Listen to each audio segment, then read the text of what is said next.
Hello everyone, welcome back to another episode of r/Entitled People. In today's episode, I've upgraded to first class. Well, this happened. No need to hire a babysitter.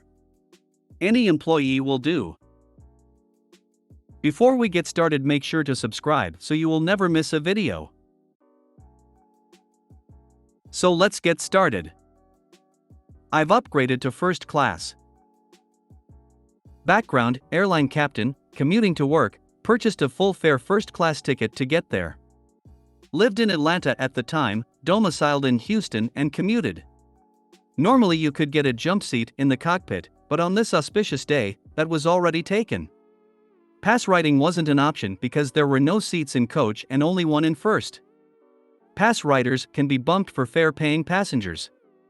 And I needed to get to work, so I plunked down my credit card and bought the last seat in first.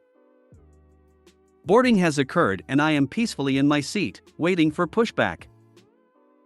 Cast of characters: me, commuting pilot EW, entitled woman FA, flight attendant CPT, captain of the flight I'm on.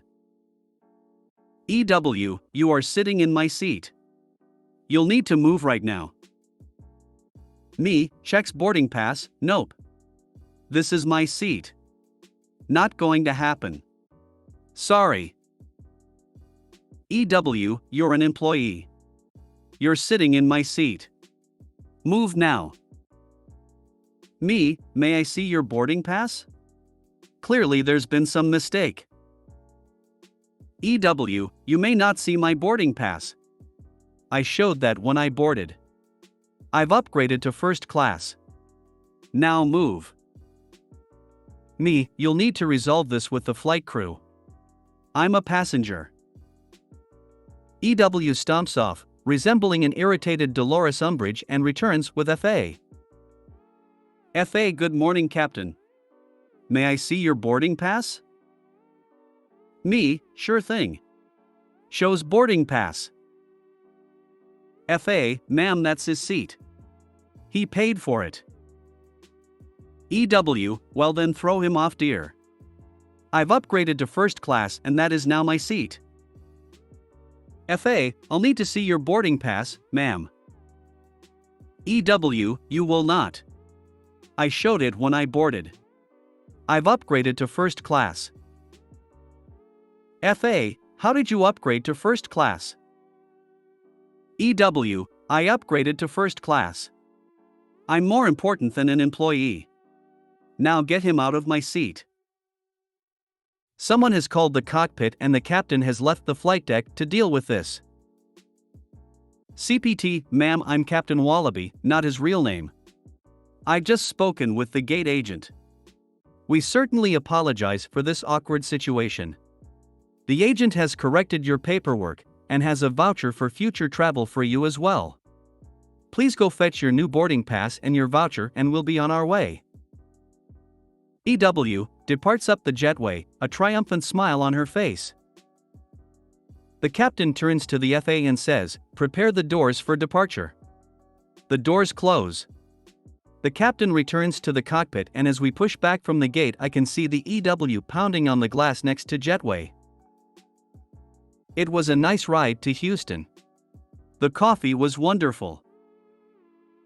Really hope other airlines use the "you win, just go get what you want in psych" strategy, would help them more than security dragging the asshole off. I have heard of this strategy from this subreddit before. Evidently, it's much easier and less disruptive to flight schedules to just kick them off that way than to bring airport security aboard the plane. Did this lady think she could just claim she upgraded to first class and kick somebody out of their seat? Serves her right to have the plane leave without her. Doubly sucks to be her if she had any checked bags already on the plane. Serves her right. My gut feeling tells me this isn't the first time CPT had to deal with this type of character. If not already, should be in all training manuals. EW refused to show a valid ticket to FA or CPT, and correctly referred EW back to the GA. This is hilarious, though I must admit my first thought after reading was, oh no, the poor staff back at the airport that will have to deal with the fallout of that woman. Well, this happened. I have a stomach bug and needed crackers and ginger ale, so I went to Karen Paradise, you know, the store with the blue vest. I am wearing pajama pants, big baggy t-shirt, a face mask, and my Pokemon house shoes. I absolutely didn't look anything like an employee.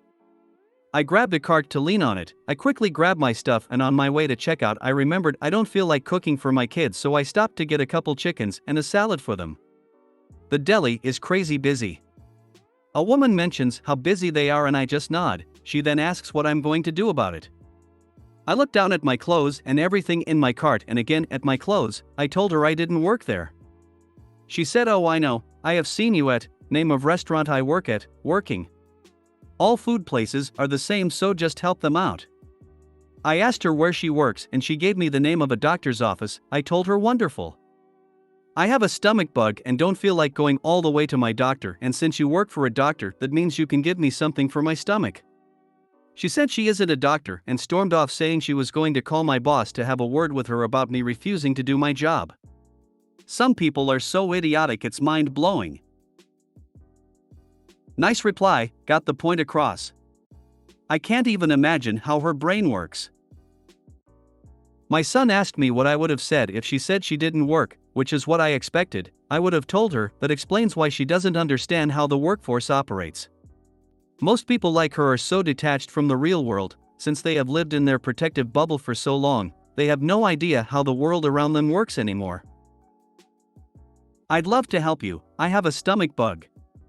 Hope you don't mind. Cough into your hand after removing your mask, then wipe your hands on your pants and start walking behind the counter. Then start gagging. Something similar happened to my niece. My niece don't play, hope you feel better soon. I think you just ran into Karen Dumbshits. I heard she was living in your town and just got a job working at a doctor's office. No need to hire a babysitter. Any employee will do. Years ago, I worked in the office of an adult education center. We offered GED, ESL, and US citizenship classes, and we had lots of students coming and going at all hours. One morning, I was sitting at my desk, typing away, when a young woman hurried over to me with a little girl around 4 years old. And then, started walking away. Naturally, I was like, can I help you? She looked rather annoyed as she told me she was in a hurry. Her class was about to start, and her babysitter had canceled at the last minute, so she needed me to watch her child. You can do that, right? She asked. It's only 3 hours.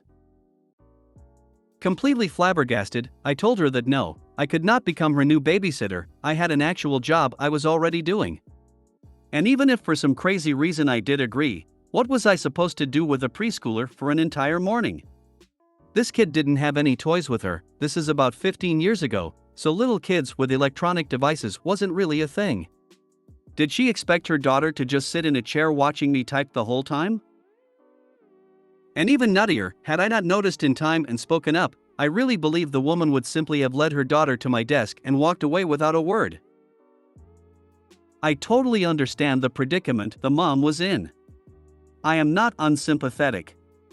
But in what world do you simply toss your child in the direction of some rando with the expectation of free and instant childcare? And how does she even know who I am, if I'm somebody who has any business being around kids? I have no idea what the woman ended up doing, perhaps asking her instructor if the child could stay in their classroom, or else going back home, because she just huffed away without another word, clearly wanting to show me how unreasonable I was being. This happened to me too. I was at the bus stop and this lady with a baby in a stroller walked up. I thought she was going to wait for the bus too. She tells me, I need to go into that building for a minute, watch the baby for me, okay? I told her, no. My bus is almost here. You take your baby with you. I kept thinking, what kind of idiot would leave their baby with a total stranger? I mean, at least you were in an office. And she was actually really annoyed with me. I shook my head at her and turned around. Sure enough, the bus arrived a minute later. I would have missed it, because I wouldn't have the conscience to leave a baby alone by the road. What goes on in these people's minds? Furthermore, the building she was going into was human resources that also housed child protective services. I could have been a real witch and reported her. I worked in a hotel where daddy-daughter dances were some of the worst times of my life. The dads would sneak off to the hotel bar, we had to place red signs saying 21 and up only, and either the little girls would go in and run around without daddy's attention or they would come to the front desk crying wondering where daddy was. Either way I was mad and had to deal with both. If you made it to the end of the video, thanks for watching. Don't forget to like, subscribe and share, and we will see you in the next video.